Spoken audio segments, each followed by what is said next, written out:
जब मैंने टेट्रासाइक्लिन्स की बात करूँगी कि इसमें जो मैकेनिज़्म है ना वो क्लोगम फेनिकोंगाई की है, एक्सेप्ट ये कि 30S पे बाइंड करता है, 50S पे नहीं करता है, ठीक है।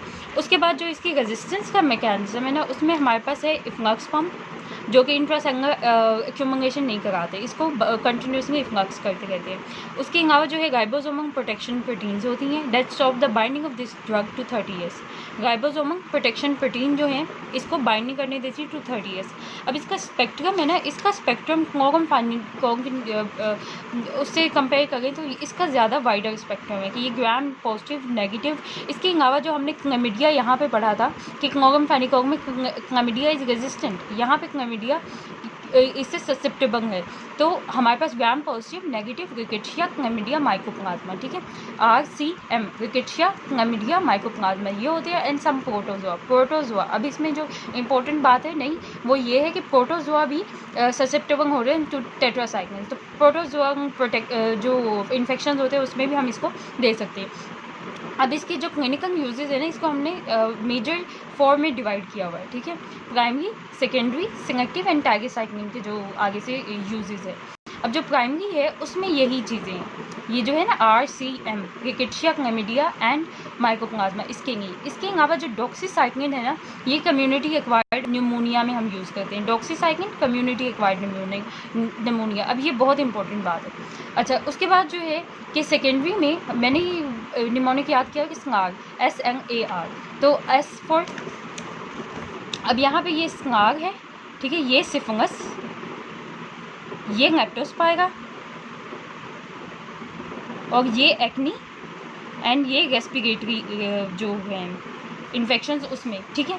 तो जो स्नार है syphilis, leptospira, acne and respiratory infections में यूज़ होता है। Syphilis, leptospira, acne and respiratory, ये तो सेकेंडरी हो गया, S for secondary and S for स्नार, ठीक है। तो ये हो गया। अब जो सिलेक्टिव है ना, अब सिलेक्टिव जो है इसके जो क्लिनिकल यूजेस में सिलेक्टिव है वो महमंग के नाम से मैंने निमोनिक है, महमंग के नाम से मैंने याद किया हुआ है, महमंग। अब इसमें जो है हमारे पास सबसे पहले है यहाँ पे आ जाता है हमारे पास जो है मलेरिया,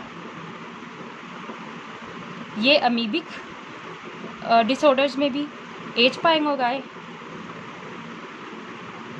ये जो है हमारे पास वो आ जाता है मेनिंगोकोकस में, ये वाला दूसरा है मेनिंगोकोकस, और ये है आगे से ADH इनहिबिटर, और ये है लाइम डिजीज़। हमने कहा ये प्रोटोजोन इन्फेक्शंस में भी यूज़ होगा तो फिर लाइम डिजीज़ भी आ जाएगी, ठीक है।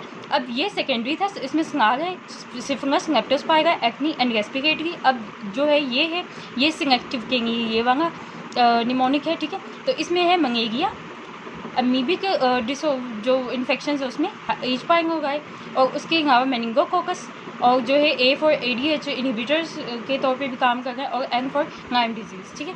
तो ये हो गया। फिर उसके बाद टाइगरसाइक्लिन है ना, टाइगरसाइक्लिन का यही है MRSA एंड वैंकोमाइसिन रेजिस्टेंट एंटागोकोकाई, तो ये टाइगरसाइक्लिन का है। और फर्दर ये भी एक ग्राम नेगेटिव क्लैमिडिया एनागोग माइकोबैक्टीरिया, टाइगरसाइक्लिन हम IV देते हैं इनमें, ठीक है। ये इसका स्पेक्ट्रम हो गया। उसके बाद जो है अब्जॉर्प्शन जो है that is inhibited by food and multivalent cations in the stomach, ठीक है। और जो है ये प्लेसेंटा का क्रॉस करते हैं, they are contraindicated in pregnancy, और इनकी जो है अब प्लेसेंटा क्रॉस कर सकते हैं तो वाइट टिश्यू डिस्ट्रीब्यूशन ये सब कुछ है। अब एक्सक्रीटेड इन यूरिन, और ये याद करने की बात है कि टाइगरसाइक्लिन की हाफ लाइफ है दैट इज़ 30 to 36 आवर्स, ये बहुत ही लॉन्ग हाफ लाइफ है।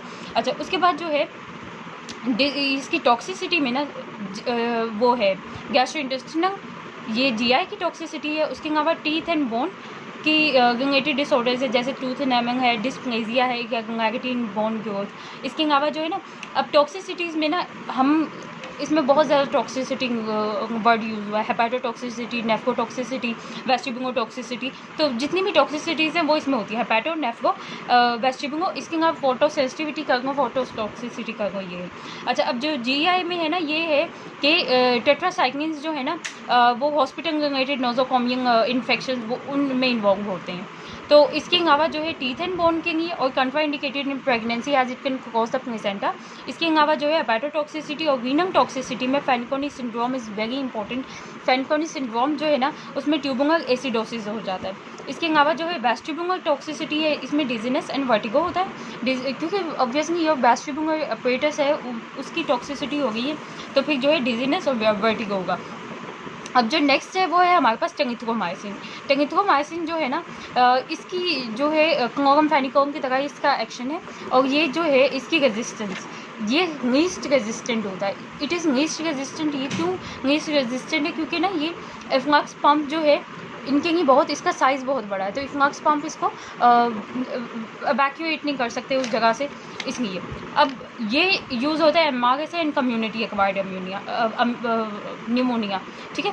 एक यहाँ पे हमने डॉक्सीसाइक्लिन देखा, कम्युनिटी एक्वायर्ड न्यूमोनिया, और एक ये है टेनिथ्रोमाइसिन। और इसकी जो इंपॉर्टेंट याद करने वाली बात है वो ये है प्रोलॉन्गेशन ऑफ QT इंटरवल। शायद ये एंटीबैक्टीरियंस में जो है, एंटीबायोटिक्स में कुछ ये बहुत ही इंपॉर्टेंट है कि ये QT इंटरवल को प्रोलॉन्ग कर रहा है। अच्छा, उसके बाद जो है क्लिंडामाइसिन जो है ना, क्लोरामफेनिकोम की तरह ही इसका एक्शन है, और इसकी रेजिस्टेंस में क्या होता है कि ये मेथाइलेशन ऑफ बाइंडिंग साइट करता है ऑन 50S। मेथाइलेशन, क्लिंडामाइसिन जो है ये मेथाइलेशन कर रहा है बाइंडिंग साइट की ऑन 50S। तो और इसके अलावा जो है एंजाइमेटिक इनएक्टिवेशन है रेजिस्टेंस के मैकेनिज्म में। और जो सबसे इंपॉर्टेंट बात ये है कि ये ग्राम नेगेटिव एरोब्स, ये इससे इंट्रिंसिकली रेजिस्टेंट होते हैं। उनके जो है ना वो स्टार्ट से ही उनके अंदर रेजिस्टेंस होती है। तो ये जो है gram negative aerobes, they are intrinsically resistant. और जो है cross resistance clinda and macrolide में बहुत होती है, cross resistance between clinda and macrolide बहुत है। उसके बाद जो है कि अब हमने कहा कि ग्राम नेगेटिव एरोब्स तो रेजिस्टेंट है इससे, तो फिर एनारोब्स के लिए हम इसे यूज़ करेंगे कम्युनिटी एक्वायर्ड MRSA के लिए, ठीक है। अब ये कम्युनिटी एक्वायर्ड MRSA है, हमने पहले कम्युनिटी एक्वायर्ड न्यूमोनिया वगैरह देखे थे। अच्छा, अब जो इसमें इंपॉर्टेंट जो चीज़ है वो ये है कि ये prophylaxis of endocarditis valvular disease to the patient allergic to penicillin. जो पेशेंट पेनिसिलिन से एलर्जिक हैं उनके लिए जो है हम एंडोकार्डाइटिस वैल्वुलर डिजीज़ की प्रोफाइलेक्सिस के लिए हम क्लिंडामाइसिन यूज़ करते हैं। This is very important. इसके अलावा जो है ना हमारे पास इम्यूनो कॉम्प्रोमाइज़ के जो इन्फेक्शंस होते हैं उसके लिए ये इंपॉर्टेंट है, जैसे कि न्यूमोसिस्टस हो गया, टॉक्सोप्लाज्मोसिस होता है इसमें। और इसकी जो है ये इतनी इंपॉर्टेंट नहीं है, फार्माकोकाइनेटिक जो है। और जो डिसऑर्डर्स है वो भी GI है, हेपेटिक डिसऑर्डर्स हैं, डिसफंक्शन है, और जो है सुपर इन्फेक्शन विद C. डिफेसाइन। ये इंपॉर्टेंट है कि ये super infection with the C. डिफेसाइन कर देता है। तो ये जो है ये हमारे पास अभी प्रोटीन सिंथेसिस इनहिबिटर क्लिंडामाइसिन तक हुआ है।